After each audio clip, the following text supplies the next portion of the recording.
Hey, what's going on, Who Dat Nation? Welcome to another edition of the State of the Saints podcast, where we talk New Orleans Saints. My name is TJ Jones. Thanks for checking out the podcast. I really do appreciate it.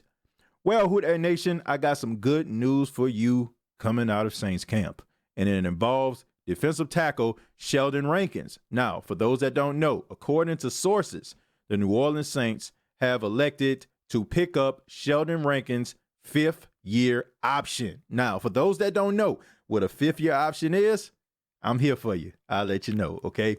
So a fifth-year option is when a team elects to extend a rookie contract for an extra year. So, for example, let's look at Kenny Vaccaro. Kenny Vaccaro, I think he was drafted back in 2012, and he was signed to a 4-year deal. And teams sign these players to these 4-year deals, and according to how they play for those 4 years, they get a fifth-year option to negotiate a possible long-term deal. So this is huge for Sheldon Rankins because I really feel like he is a player that the Saints truly need down the line. And not to mention that Sheldon Rankins balled out last year, man. 40 tackles, 14 assists, 8 sacks. Incredible stuff by Sheldon Rankins. He had his best season in a Saints uniform. Unfortunately, he tore his Achilles in the divisional round of the playoffs. You can tell when he was carted off the field how hurt he was.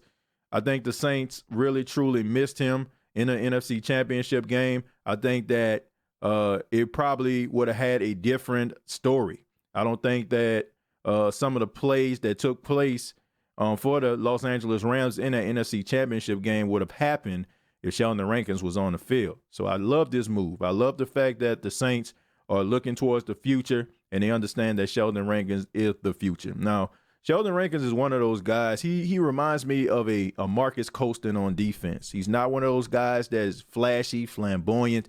The most you'll probably see out of Sheldon Rankins is when he does a sack, he does what he calls the Sheldon shimmy. And that's about it, man. He's not really big on social media. I like guys like that. And I'm not saying that some of the players that we follow, like the Alvin Kamaras and the can't guard Mikes, Michael Thomas, I'm not saying that these guys aren't entertaining on social media, and I'm not saying these guys don't ball out on the field. But at the end of the day, I like Sheldon Rankins' personality. He's a great locker room leader from what I hear. Very spiritual guy, and he get that work done, man. I remember Sheldon Rankins caught an interception, not this past season, but the season before last. And the way he was running down the field, you would forget that he was 6'3", 315 pounds. This guy was rolling, man. Sheldon Rankins is incredible, man, and I'm glad that he is going to get picked up for a fifth year. I think that the Saints are going to sign him to a long-term deal, and I feel like Sheldon Rankins can be one of those guys that are talked about like the Fletcher Cox, the Aaron Donalds, and the Ndamukong Suhs of the world, those elite defensive tackles. I feel like Sheldon Rankins should have went to the Pro Bowl. I mean, for you to have 8 sacks at the interior lineman position, man, ain't nothing to sneeze at, man. The interior lineman position is really hard to play. So anytime that you can get to the quarterback from there, that means you putting in that work. So congratulations to Sheldon Rankins. I'm looking forward to seeing him in the black and gold for years to come. And speaking of the future of the team, we got to talk about the NFL draft.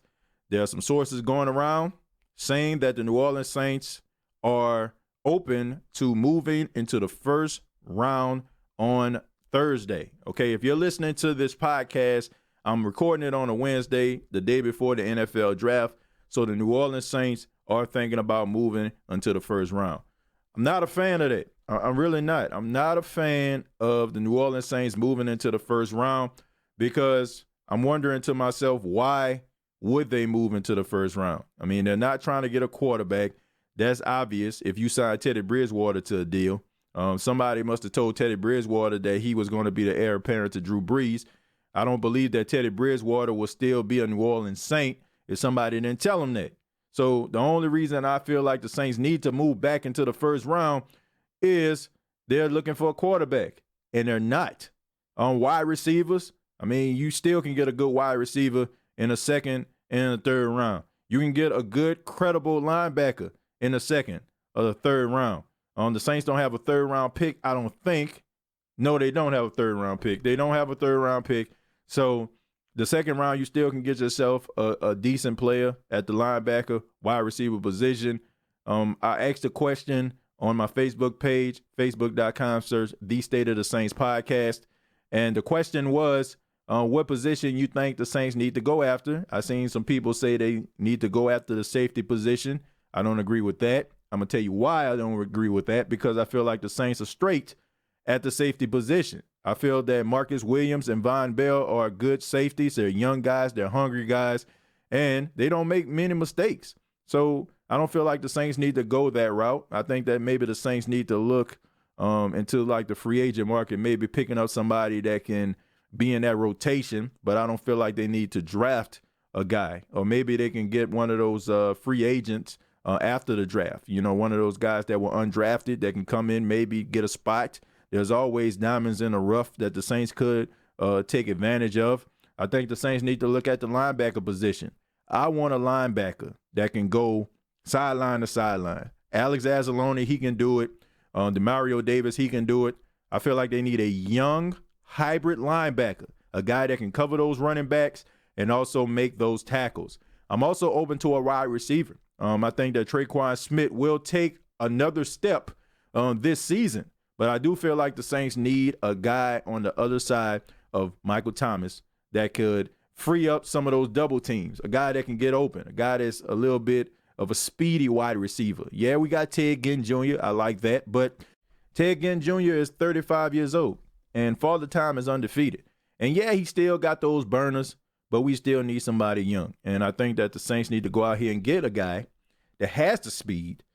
He don't have to be as fast as Ted Ginn. I mean, that's saying something, man. I don't know if you ever seen Ted Ginn run. This guy can fly. There's a reason why he always get behind the secondary. That guy can fly. But if you can get a guy that can fly like Ted Ginn Jr., I think that the Saints will be okay, man, and a guy that has some good hands. So that would probably free up that double team. Michael Thomas can ball out. Alvin Kamara can ball out. I think that the Saints offense will be clicking on all cylinders, not to mention they got Jared Cook. I mean, unbelievable, man. The Saints offense is looking really good. Yeah, we lost Mark Ingram, and I'm sad about that. Man, I hate looking at Mark Ingram in another team's uniform, watching him with the Baltimore Ravens shirt on. It just don't look right to me. I mean, I think he's even number 21. He's not even 22 with the Baltimore Ravens. It just looks wrong. It just don't look right. But time moves on, and I'm really excited about the Saints offense. But I would love to hear from you. What do you think about the NFL draft, the Saints getting a second-round pick? What do you think the Saints need to do with that pick? I would love to hear from you. Comment down below. Also, like and share this video. And if you haven't already, please subscribe to the YouTube channel. I want to say this. I want to say thank you to each and every one of you who have subscribed to the channel. Because of you, this channel has been a success, and I'm forever grateful to that. You're the reason why I do this. I'm just a fan at the end of the day that loves my hometown team, and by some of the reactions that I get from these videos, I can tell you love them too. But this has been the State of the Saints podcast. Previous episodes are available on iTunes, Spotify, and iHeartRadio.com. And also check out State of the Saints podcast on Facebook, Facebook.com, search The State of the Saints podcast. Till next time, all I have to say is, who dat?